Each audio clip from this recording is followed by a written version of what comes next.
Alright, with number 9, here's where we get into problems where we need to use U substitution. This one we can't rewrite it in a nice form where we have a number times a variable to an exponent, added or subtracted to the same thing.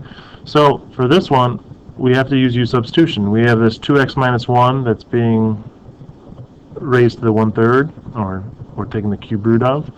So that is inside of our function. We need to go ahead and set that as our U. So du would be the derivative of this, which is 2 times dx. So now, with indefinite integrals, our goal was to write everything in terms of u. Same thing's going to happen here, except we have two things we have to add to that equation, 1 and 5. We have to make sure that those are in terms of u also, because right now they're in terms of x's, just like everything else. So let's do the parts that we're used to first. U equals 2x minus 1, so this part is going to be replaced with u. Then we need to make sure that we have everything we need for the du part. Well, du is 2 dx. We've got the dx part. We're missing the 2. So I'm going to multiply the inside by 2, outside by 1/2.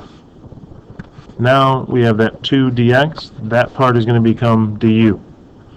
The problem is these numbers, our a and b, are still really in terms of x. So we have to change those as well as the rest of this. Cube root of u, or we can think of it as u to the 1/3. This is du. So I can't put just 1 and 5. 1 is an x value. I want to change it to a u value. So I'm going to plug it in here for x and see what I get out for u. 2 times 1 is 2, minus 1 comes out to be 1. So in this case it actually ends up being the same. But we have to do the same thing with 5 also.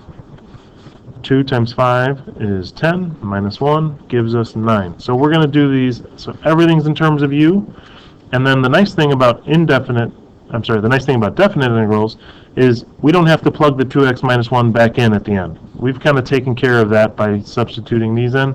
We don't have to plug it back in at the end, we just evaluate it from here on out in terms of u. So if we take the antiderivative of u to the 1/3, we're adding 1 to the exponent, which will give us u to the 4/3, and then dividing by this new exponent, or multiplying by the reciprocal. So 1/2 times 3/4 gives us 3/8.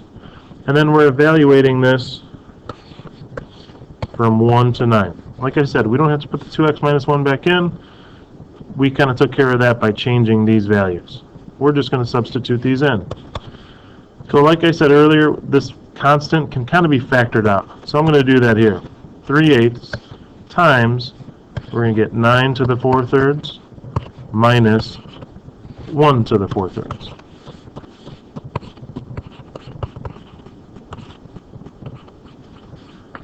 So this one, you could actually do this by hand. Actually, I take that back. We're not going to be able to do cube root of 9 and get a nice answer. So we can go ahead and do this with our calculator, and we should get about 6.645.